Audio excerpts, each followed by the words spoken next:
Então, a sequência do nosso culto, por favor, mais uma vez, abra sua Bíblia agora no Evangelho de Jesus Cristo, escrito por Mateus, capítulo 5. Os nossos versículos, eles vão ser do 13 ao 16. Aí nós vamos continuar nos mantendo dentro da sequência da apresentação da Palavra de Deus, que agora há de continuar no nosso coração diante do sermão que será apresentado. É notório e perceptível, sem sombra de dúvida, pela fé que temos, que Deus está nos abençoando, está falando ao nosso coração, e eu creio que Ele está renovando o nosso ano. Evangelho de Mateus, capítulo 5, você que tem no seu aplicativo do smartphone, versículos do 3 ao 16, você que tem a Bíblia impressa, abra nessa página. Você que tiver acesso à internet, por favor, vá nesse endereço, mas que você possa estar na rede do Senhor, que nada venha te deixar off, distraído, mas que o nosso coração possa estar cativo àquele que está nos abençoando nessa noite. Então, diante desse avanço tecnológico, diante de tantas informações em tempo real e essa biblioteca vasta que nunca se farta, que é a internet, porque hoje você pode ter acesso direto, podemos pressupor a tudo que aconteceu no mundo até. Só basta você se interessar. E diante de todo o desenvolvimento que nós, como seres humanos, temos,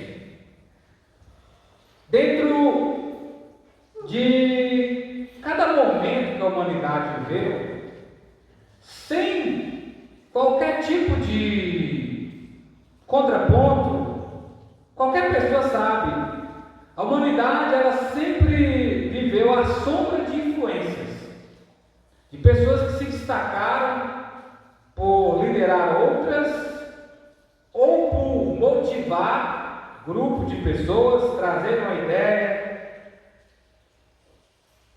ter uma realização, ou até mesmo estar criando alguma coisa. Então, assim, hoje, inclusive, para o contexto da internet, uma das palavras que está em alta é esse título de influenciar, influenciadores. É igual, por exemplo, se nós estarmos juntos aqui, a palavra usada está em tempo real, ou presencial, online. Então tudo isso acaba nos influenciando, isso tudo acaba fazendo parte da nossa vida, não só do nosso vocabulário. Isso acaba formando a nossa opinião. O cristianismo não seria diferente, uma das grandes bases da humanidade, que traz luz, compreensão para vivermos em um mundo melhor, fazer do nosso momento um tempo melhor, darmos bem uns com os outros, dentro de tudo aquilo que nós podemos ter como referência para a vida, tem tudo a ver com o cristianismo e a sua influência, até nos dias de hoje, que atravessa o tempo, e apesar de todo o avanço e modernismo da igreja também, mundanismo, que tenta caminhar junto, entre outras coisas, mas a palavra de Deus é essa grande referência. E nós somos emissários, nós somos essas cartas abertas, onde que as pessoas leem em nós aquilo que elas procuram saber na Bíblia. Você é quem nesse mundo? Pensa aí. Às vezes parece assim, meio sem sentido, meio sem sabor, não é isso? Mas pensa um pouco. Quem você é nesse mundo? Como cristão, apesar das minhas, as suas falhas, nossos acertos, apesar de sermos pessoas. Então, assim, mesmo obedecendo, mesmo sendo alguém que está vivendo o seu tempo na presença de Jesus, somos pessoas. Se somos seres humanos, somos falhos. Apesar disso, como as pessoas te veem como cristão? Elas identificam as suas qualidades? Pensa um pouco. Pergunte-se para si: que tipo de referência você exerce? Na sua casa, no seu setor de trabalho? Como que as pessoas, elas falam de você? Qual é o soar do paladar delas?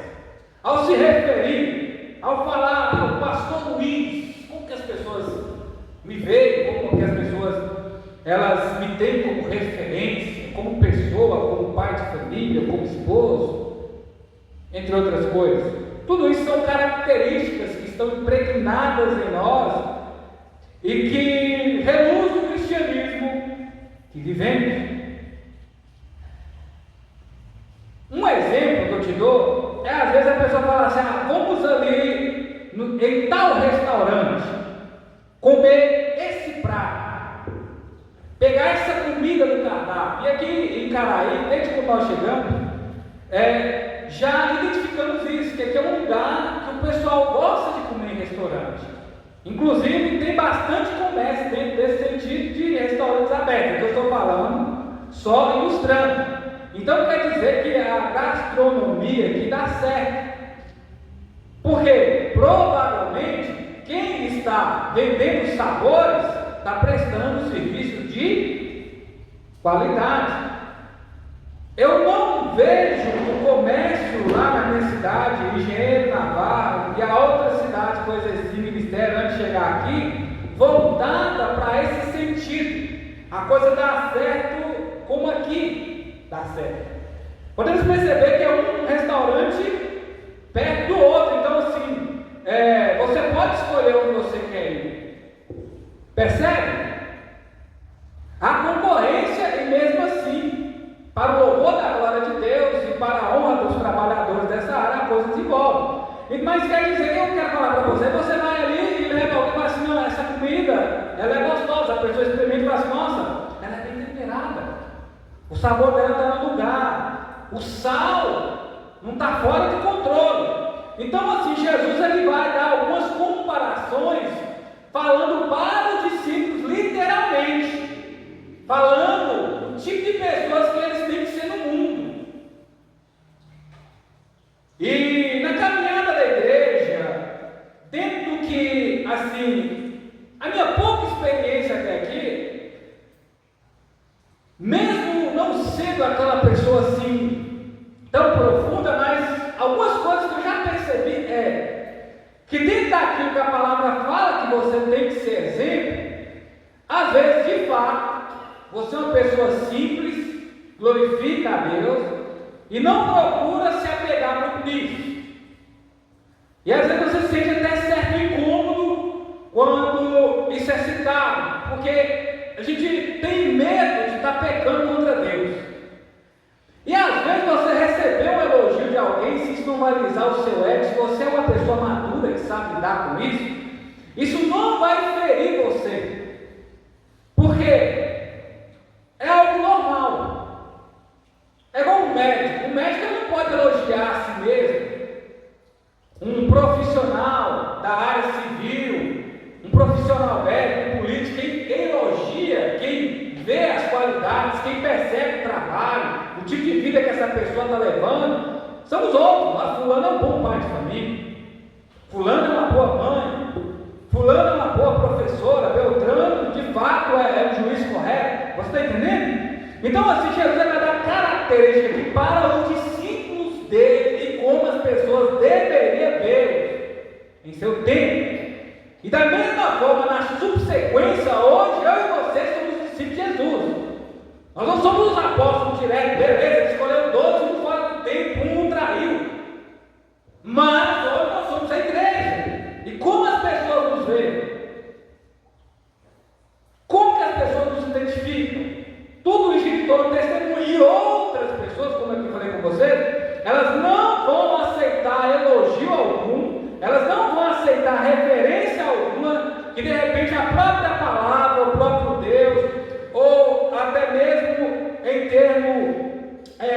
doutrina, vai falar sobre como tem que ser o seu comportamento, como que tem que ser as minhas ações, como que eu tenho que agir, porque elas não são aquilo que elas dizem ser. Então elas sempre recuam, elas sempre falam, não, mas você tem que entender que as pessoas é falha. Ah, não olhem para mim. E esse tipo de coisa. Aí Jesus, ele vai falar em primeiro momento do sal. Na sequência, ele vai fazer a analogia dos discípulos com a luz. E ele não está falando metaforicamente, ele está falando literalmente e usando esses exemplos. Entende que era de extrema importância para a época de Jesus, também como na nossa, para dizer, ó, essas qualidades que tem nesse objeto, que às vezes a gente pode pensar assim, né, com o avanço, ou tudo aquilo que refere ao tempo de luz, como também sobre o produto, o alimento, o sal.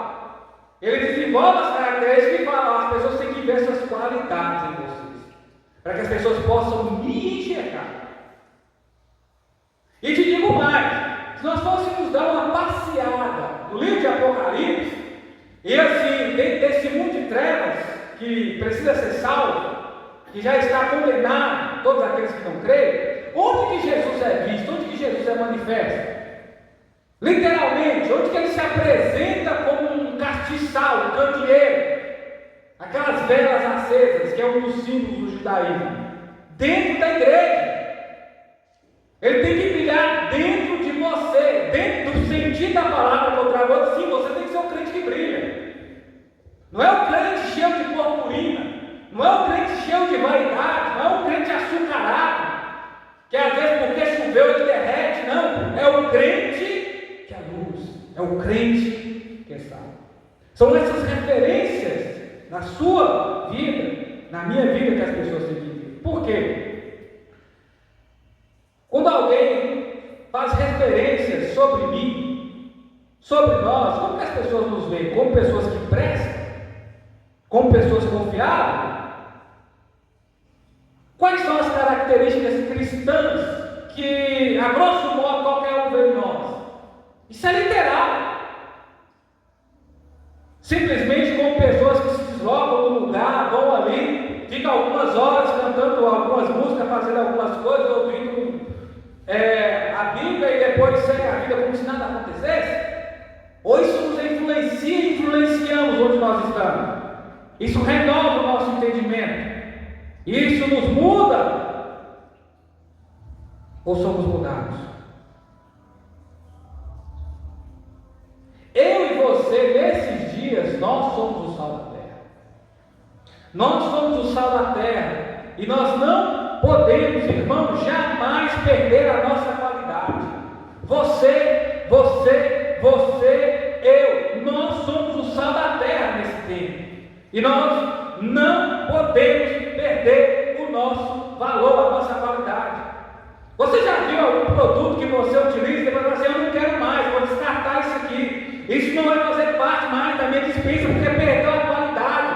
Não tem mais valor, não tem mais o mesmo sabor, não tem mais a mesma garantia, não tem mais a mesma consistência. E se o crente, ele perdeu o significado de quem ele é, a sua identidade, as referências que Jesus deu para ele, é descartar isso e viver da sua maneira, é assim que ele vai ser. Versículo 13: sal da terra e luz do mundo. Vós sois o sal da terra, mas se o sal perder as qualidades, como restaurá-lo? Para nada mais presta, senão para ser jogado fora e pisado pelos homens. É igual, por exemplo, um sal que foi adulterado. Não sei hoje, mas na época de Jesus, que é o que ele está dizendo aqui dentro do contexto da linha temporal bíblica, dava para ele ser restaurado? Não. Acabou os nutrientes, acabou a consistência. As características que o sal tem, historicamente falando, principalmente dentro da cosmovisão bíblica. O sal, ele valoriza os alimentos, ele valoriza o prato. Um tempero não existe sem o sal. Ele é a matéria-prima, até nos dias de hoje. Tanto que quando houve aquela viagem de Cristóvão Colombo, ele queria alcançar, ele queria ter essas especiarias, que valia como ouro na época, que hoje está a uma partilheira. Mas mesmo assim, sal serve para conservar carnes, alimentos, para que ela não venha a apodrecer, putrificar. Então, o sal, ele conserva alimentos. O sal, ele é condutor de energia. Eu vi isso, provavelmente você acha na internet. Se você ligar ali, fazer uma experiência assim, colocar um bloquinho de sal, duas coisinhas e um fio e ligar no relógio, o relógio vai funcionar. Então, o sal, ele valoriza o alimento, ele conserva a carne, ele é condutor de energia. Jesus nos valorizou, Jesus nos deu vida e Jesus nos conservou. Pensa se o mar, aquele mundo de água parada, que até essa parte da terra não fosse salgar, tudo aquilo estava apodrecido. O sal, ele vem da palavra salário, era uma das formas de pagar o soldado romano naquela época. Veja o valor do sal. Mas se o sal perdesse as suas propriedades, o seu valor, o seu sabor, se o sal não tivesse mais a sua consistência, ele fugisse da sua essência, ele era misturado com betume, era feito tipo uma argamassa e se fazia as calçadas de Roma, onde o povo pisava. Ele fugia da sua finalidade, ele era adulterado e ele agora tomava uma forma diferente daquilo que ele deveria ser. Às vezes, são pessoas que Jesus traçou um plano para elas. São pessoas que Jesus falou assim: eu quero impregnar essas características em você. Eu quero valorizar você, eu quero conservar você eternamente. Eu quero te dar a vida eterna, mas aí ele prefere perder as suas propriedades. O sal não era para fazer calçado. O sal era para esses exemplos e mais que eu aqui te dei. O sal também, ele serve como anti-inflamatório. Você machucou, você faz o que? Você coloca sal. Então assim, perceba, o crente tem que ser aquela pessoa que cura a outra. O crente tem que ser esse anti-inflamatório do pecado, porque ele traz o metiolato do sangue de Jesus e arte. Porque o evangelho confronta, fala: a ferida é aqui, ó, mas eu posso curar, eu posso sal. Porque senão vai apodrecer a sua vida. Então tudo isso é o que Jesus falou, que todos aqueles que o obedecem, todos aqueles que vivem para ele, são essas propriedades, meus irmãos, que vocês têm. Seu cristianismo tem que ter valor. Seu cristianismo, ele tem que gerar vida. O seu cristianismo, ele tem que conservar a vida dos outros, porque senão as pessoas vão apodrecer no pecado e vamos juntos. Nós temos que curar as inflamações daqueles que estão doentes, daqueles que estão tristes, daqueles que estão passando por problemas com o casamento, daqueles que têm problema com o vício e tem outras coisas. Porque o salário do pecado é a morte, mas nós já recebemos o dom da vida, que é Jesus. O nosso trabalho foi pago na cruz do Calvário. Vamos perdoar, temos essa qualidade do Evangelho em nós. É por isso que o pecado não pode mudar a nossa performance. O pecado não pode inibir a unção, a separação do Senhor dos Deus. Nós somos o sal da terra, meus irmãos. O crente verdadeiro, o crente bicho pegando, o crente alto nível, o crente profundo, zeloso das Escrituras, o crente piedoso, o crente fiel, o crente amável, o crente justo, o crente correto, o crente que diz não para a corrupção, o crente que não se vende, o crente que não troca nada daquilo que Jesus falou a respeito dele, o crente que está com o coração voltado para aquilo que Jesus falou. Irmãos, o pecado nos faz apodrecer, nos rebaixa. O pecado nos leva a uma condição de humilhação. Presta atenção. Nós já temos um peso de consciência quando erramos, principalmente quando estamos em crise com Deus, não confessamos para Ele os nossos erros. E o estado de humilhação, Você já teve algum exemplo, você já viveu alguma situação que você errou, ou que de repente eu falhei, e alguém, tipo assim, te humilhou a tal ponto que você fala assim: nossa, essa pessoa pisou em mim. Eu não acredito que ela fez isso comigo, essa questão pública. Eu falo: não, essa pessoa ela pisou em mim. Ela colocou os dois soldados sobre a minha cabeça, ela me humilhou. Irmãos, nós temos que humilhar, nos humilhar é servir a Jesus, porque vocês sois o sol da terra. Vocês são o sol da terra. Se nossa vida cristã perdeu o testemunho, que é essa propriedade, que é essa base, se a nossa vida cristã perder essa essência, nós não prestamos. Somos só servimos a chegar lá fora, servimos agora, não tem como voltar atrás. Mesmo se eu querer abandonar a fé e viver do meu jeito, vai só piorar, porque falar lá, ó, voltou atrás. É aí que eu tenho que me fortalecer em Cristo, é aí que eu tenho que confiar na graça, é aí que eu tenho que ficar firme aos pés do Senhor e ser um discípulo dele na íntegra. Nós, irmãos, prestem bem atenção. Aí Jesus ele continua dizendo o seguinte, no versículo 14 e 15: vós sois a luz do mundo, não se pode esconder uma cidade situada sobre um monte, nem os que acendem a cadeia colocam debaixo de um cesto, mas do velador, e assim ilumina todos que estão na casa. Nós somos o sal da terra e nós não podemos perder a nossa propriedade, o nosso valor, as nossas qualidades tal que Jesus nos deu. Nós somos a luz do mundo e temos que iluminar os outros. Você é luz desse mundo e você precisa iluminar o ambiente que você está. E não está muito difícil não, irmãos, porque na época de Nero e sua loucura, os cristãos iluminavam o seu jardim como tocha, o próprio corpo, assim como as ruas de Roma.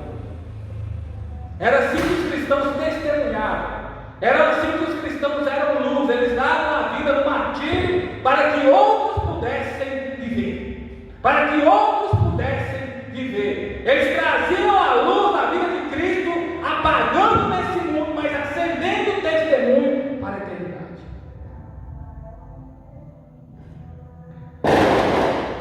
Se a luz foi embora, ficamos no escuro. Traga uma referência da luz. A luz ela não precisa da noite para brilhar. Nós não precisamos fazer coisas erradas para a graça destacar. Não precisamos disso. A luz ela é luz de dia, ela é luz à noite.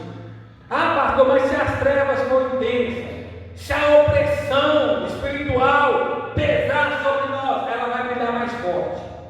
Mais forte, ela vai dissipar as trevas. Pensa para você ver. Jesus deu aqui um exemplo da luz comum da época. Era tocha, era vela, era lamparina, coisas aí que utilizávamos até 100 anos atrás. Temos a luz que ficava sempre acesa no tabernáculo, no caçal, para quem se tem. É essa luz que não apaga mais. Mas agora pensa, a luz foi embora, choveu, como é comum aqui na região de Minas. O tempo começa a fechar, com a previsão de chuva, a energia começa a falar: ó, estou piscando, estou sumindo. Aí você tem uma lanterna na sua casa. Você vai pegar essa lanterna e vai enfiar ela debaixo da sua cama. Aí você tem um lampião na sua casa. Lembra do lampião? Há muito tempo atrás, fazendo cultos, era assim. Aí você vai pegar o lampião e vai colocar debaixo da sua cama, debaixo da sua mesa, vai colocar num lugar central. Aí você vai partir de um ponto onde você tem um dínamo da bicicleta, quer se mover, quer essa irradiação, quer essa luz, quer essa vida que o Espírito tem. Quanto mais você movimenta, servindo a Cristo, obedecendo, mais luz você tem. Você vai pegar o dínamo, que tem que colocar e fazer aquela paradinha na roda, você vai colocar lá um negócio que gira, ali que tem que bater, acho que se eu não me engano, com água no pneu. Aí você vai colocar ele ali na uva. Onde não é o lugar dele? Onde que é o lugar da luz? O lugar da luz é o lugar central. Então, assim, hoje nós temos os crentes tímidos. Ah, pastor, mas não é todo mundo que prega, não é todo mundo que fala, não é todo mundo que tem uma boa oratória, não é todo mundo que nasceu para desenvolver, entende? Uma palestra, não é isso que eu estou falando. É o crente que se esconde. Quando Jesus fala, vós sois tímidos, o tímido não é do reino dos céus. Ele é crente, mas ele não quer brilhar, porque ele sabe que se ele brilhar, como um vagalume, ele vai estar em cobras, tentando dar bote a abocanhá-lo. Ele sabe que vai viver tensões, ele sabe que pessoas vão querer apagar o brilho dele. E eu digo porque a radiação, a luz, não é isso, é Cristo. O que as pessoas temem não funciona. O que as pessoas têm medo, elas começam a se levantar, os inimigos de Deus, que literalmente não querem se arrepender, querem viver na porquidão do pecado, na escuridão das trevas, eles se levantam contra Deus. Eles querem nos apagar, imaginando que vão apagar a luz da justiça de Cristo sobre as trevas que eles estão vivendo. Porque Jesus falou, o que ele diz? Que ele se manifesta para fazer conhecidas as obras dos homens. E ele diz mais: aqueles que amam as trevas se escondem da luz porque eles não querem que as suas obras sejam expostas. Por que não querem? Porque estão errados, porque estão vivendo no pecado, porque não querem abandonar os seus erros, porque querem viver de uma forma que Deus não agrada, viver os prazeres da vida, viver a imoralidade, viver essas coisas que lá no fundo eles sabem que precisam dar exemplo, que Deus diz: não importa o tempo que você está vivendo, isso é trevas. Agora, por exemplo, por que às vezes você está na rua assim, o policial vem e bate a luz lá no seu rosto? Por que não bate no pneu? Quer te ver, é luz. Quando você está entrando um cara aí, as primeiras coisas que você vê à noite são as luzes direcionando. Quando você vai para um lugar, você quer ir em um lugar iluminado, porque lugar escuro só tem pessoas que fazem coisas erradas, não é? Jesus falou assim: eu sou a luz dos homens, aquele que me segue jamais andará em trevas, mas terá a luz da vida. Quem segue Jesus não dá para ser tímido. Quem segue Jesus não dá para seguir de longe. Quem segue a Jesus não dá para tentar viver nas sombras. Temos que ir para a luz. Temos que ser como insetos mesmo, sermos devorados pela luz de Cristo, sermos consumidos pela glória de Deus. E essa comparação que ele dá, e ainda lembrando da luz que tinha na época. Era vela, era top. E hoje nós temos muito mais luz de LED. Hoje nós vivemos num mundo iluminado. Pensa Las Vegas, cidade da luz. Cidade da luz, entende? Ele é bom, é energia, porque lá, infelizmente, a cidade está perdendo a cidade do pecado, cidade de jogos. E onde é que tem jogos, onde é que tem cassino, rola tudo. Precisa da luz de Cristo lá. Precisa de Jesus ir lá e mudar aquelas pessoas, como precisa também mudar aqui. E quem Jesus vai usar? Quais são as tochas que Jesus vai pôr para fumegar? Que aqui fala, esse é o bastão que fumega. Onde que ele tem que ser visto? Em nós. Em nós. Jesus falou que nós somos a luz do mundo. Eu vou me esconder? A palavra fala que daquilo que as pessoas têm que esconder, os crentes hoje, na maioria, não se esconde. Paulo fala, pode da tentação da carne, irmão. As pessoas vão querer viver carnal. Aí a palavra de Deus fala, resistir o diabo fugirá de vós. Sujeitai-vos, pois, diante das potentes mãos do Senhor, porque no momento certo ele te exaltará. Ai, bonito. Então a Bíblia fala de coisas que temos que fugir. E a Bíblia fala de coisas que temos que enfrentar. Nós somos a luz. Nós somos a luz, Manápolis aqui. Nós somos a luz de Jesus nessa igreja. Entende? É muito mais do que essas lâmpadas, e as trevas não vão tomar conta dessa cidade. Não vão. Nós declaramos aqui nessa noite. A luz tem que iluminar o ambiente. Assim como o sal tem que salgar, quer dizer, a luz não pode ser colocada no chão, assim como o sal não pode ser pisado, tem que ter lugar de destaque. O mundo precisa de referência, o mundo precisa da luz do conhecimento de Cristo, e somos nós que sabemos. Porque as pessoas têm vivido no escuro. Nós temos o conhecimento da verdade, da vida claro. Nós somos a luz que traz paz alegria, tranquilidade para o ambiente. Não há nada melhor do que a segunda interrupção. Eu falo assim, nossa, achei que eu estava procurando, estava com medo desse ambiente escuro, estava como se tivesse dessas trevas, alguém acende a luz, alguém vem com a lanterna e fala, ó, vem, o caminho é aqui. As pessoas são encontradas, porque a luz da vida está em nós. A palavra de Jesus tem que estar no lugar mais alto da nossa vida, ela tem que brilhar. As pessoas têm que ver o Pai das luzes em nós. Mas isso nós vivemos a nossa vida para Jesus. Você tem que colocar Jesus no lugar de destaque, tem que ser a candeia. O nome de Jesus tem que iluminar e dar direção aos perdidos. O termo perdidos, trevas, aqueles que não foram, precisam ser encontrados. Nós somos quem vai glorificar o Pai que está no céu, na cidade de Caraí. Quem? A igreja. Eu estou falando da igreja, não é um grupo de pessoas que tem uma série de coisinhas religiosas, não. Que vivem uma cultura cristã, está igual por aí, como papagaio, repetindo o que os outros mandam. Não, é pessoas que têm compreensão de quem é Cristo, pessoas que estão a ver transformar, pessoas que agem diferente, pessoas que pensam diferente, pessoas que falam diferente, pessoas que vivem diferente. E aí no versículo 16, Jesus, ele fala o seguinte: assim resplandeça a vossa luz diante dos homens, para que vejam as vossas boas obras e glorifique o vosso Pai que está no céu. Jesus falou de nós assim: resplandeça a vossa luz, resplandeça, sabe, que ela venha acender na cidade de Caraí. As pessoas têm visto luz na sua vida? Ou ela tem visto trevas na nossa vida? Como as pessoas têm que enxergar?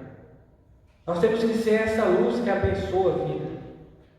Nós temos que ser essas pessoas que levam a palavra cheia de virtude. O Espírito Santo tem que estar sempre à nossa frente.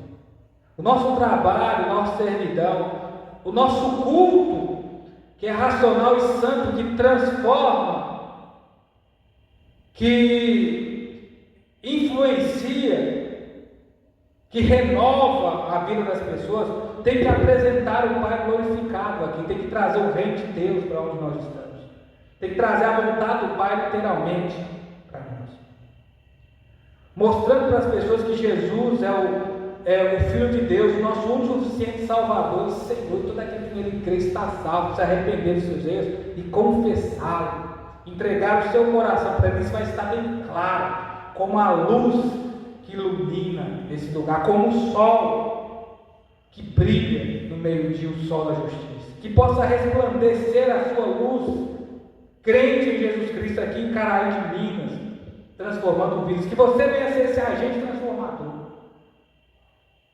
Seja um exemplo de cristão, como Jesus falou que você pode ser. Seja um caminho iluminado para que outras pessoas elas possam ver o brilho da cruz radiando Jesus onde você estiver, em qualquer momento, em qualquer lugar. Viva não para você, viva não só para os outros, viva principalmente, acima de qualquer outra coisa, para a glória de Deus. Amém?